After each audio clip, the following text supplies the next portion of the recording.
Welcome everybody to the Mighty Mentality Mentor podcast. I'm your host, the Mighty Mentality Mentor. A little intro on what the Mighty Mentality Mentor is all about. The purpose of the Mighty Mentality Mentor is my belief that mentality feeds and drives skill set, and skill set drives and feeds your results. And depending upon how you allow the results that you have in your life to feed backwards into the skill sets that you further want to develop, that may or may not change the kind of the mindset or mentality that you continue to carry.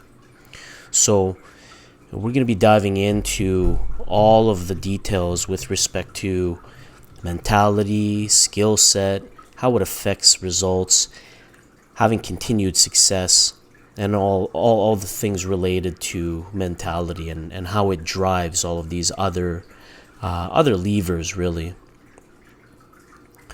If you want to check out some of the content that I've got with respect to, motivation, willpower, I've got a lot of content on Instagram, YouTube, TikTok, Facebook, and just finally opened up X.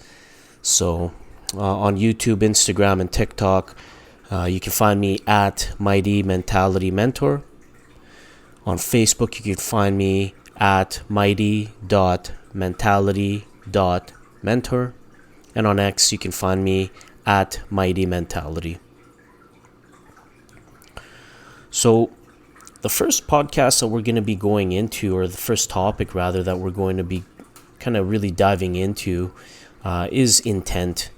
Just because it's a great starting point, before you really decide to take on a long-term goal, you really got to take some steps beforehand to get to the point where you're ready to actually proceed.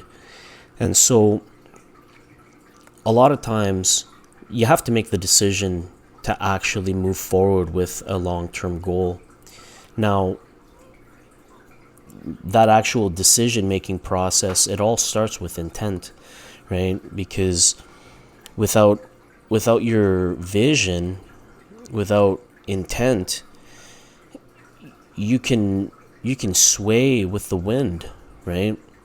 But with intent, as you sort of lock onto a goal, a certain purpose, and take aim, that's something that with the wind will not move around. There won't be any flux or adjustment. You're gonna stay on course. You're gonna follow your North Star. So we're gonna talk about Polaris and North Star and purpose, and how a lot of times your intent in the beginning of things can kind of change as you end up going through the journey. The result of the endeavor usually ends up being the main reason that one gets into something. And then it's usually the journey that ends up changing a person. I've been doing Brazilian Jiu-Jitsu for about 7 months pretty consistently, overall for about a total time of about a year now. And one thing that I've seen, and in keeping with the statement that I just made, is the result, or your ability to defend yourself, is the reason why I originally got into it. And the reason that I'm addicted to it right now is it's just fun, man. It's just extremely fun. It's great being able to learn and really work on your craft, because to defend yourself, you start to realize that it isn't a binary sort of, okay, I can one day defend myself. being able to defend yourself is dependent upon the individual that you have in front of you. And so if that individual has a high skill set, then you're going to have a higher skill set in order to defend yourself. And if that individual has a low skill set, then naturally you're going to have a lower skill set to defend yourself. But the fact still remains, you have to be higher than said individual. And that's where perfecting your craft really comes into play, because depending upon the individual that's put in front of you, you can either know exactly what to do, or you can have absolutely zero idea of what to do. And so that's what I'm into right now as I'm moving forward with my journey. Whereas obviously in the beginning, right, the result or the intended result of just simply being able to defend myself was the only reason why I was kind of getting into it. So the result of the endeavor is why you got into it more often than not. And then again, the journey, as you start to kind of really embrace what it is, path you're going down toward, that journey is sort of what starts to kind of change you, right? And I'm finding that, I joke around with my training partners. I call it recess, right? Because it really feels like recess back when we were kids in elementary school, right? Because every single day I'm able to go and enjoy this one activity that really changes my day, right? Has a huge impact. As kids, we really needed recess to kind of just blow some steam, be able to really know kind of, what to kind of, how to focus again, right? And that was something that was embedded quite deep, actually. I think we had 2 recesses, one in the morning, one in the afternoon, and of course there was lunch, which is no different than having breaks at work, right? For those of you that actually choose to take breaks, that is. Very important, by the way, for you to take breaks. But then also being able to perform an activity that gets your heart moving and gets your blood going, right? That's very important. And so that's what recess is for us, right? We're getting our blood flowing. We're learning self-defense. It's an added bonus that we're able to get in better shape, get stronger, get more fit. And of course, there's a massive community of really, really outstanding human beings. I mean, we're talking really nice, courteous individuals that could probably kick your ass easily, right? But these people are sweethearts. They're extremely nice people, and very open-handed with techniques that they could use to pretty much tap you. And they're great people, right? And that journey is what I'm on right now. Didn't expect it, right?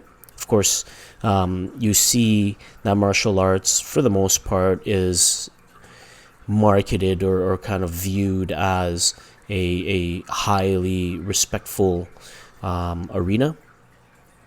But of course, there's always your Cobra Kais every chance that you take. I mean, this is the world, right? So, yeah, that's just one example where your result is usually why you got into something. But then, if you allow the journey to change you, the journey ends up changing you in different ways that are much different than what you originally got into it for. Think of the iceberg idea. You're able to see the iceberg, and only 10% or whatever that small percentage of the iceberg is, right? And as you can only see or view that small percentage, there's so much more of the iceberg that you just can't see, and so much more mass of the iceberg, right? And oftentimes that's a That's something that's kept with kind of a success sort of imagery, right? But in this particular case, we can also kind of look at it like why you ended up getting into something and why you ended up staying within it, right? But motivation, gets us there. Or at least motivation can get us to start. Willpower and discipline is what kind of maintains that start and gets us moving, right? More. And then after that, usually habits are what sustain that plan, right? So yeah. This one's going to be a short one. We're not really going too deep on intent. We're going to spend a little bit more on it next episode as we kind of get into impact bias and arrival fallacy. But I wanted to kind of end things right here on that note.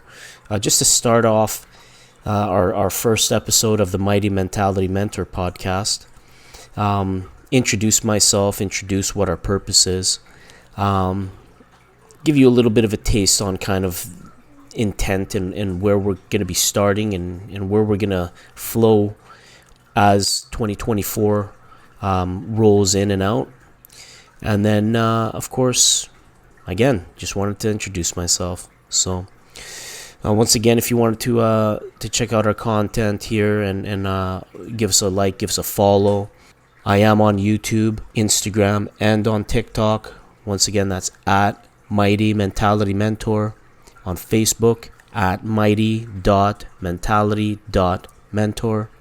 And on X, at Mighty Mentality. Thanks a lot for joining me today. I'm your host, the Mighty Mentality Mentor.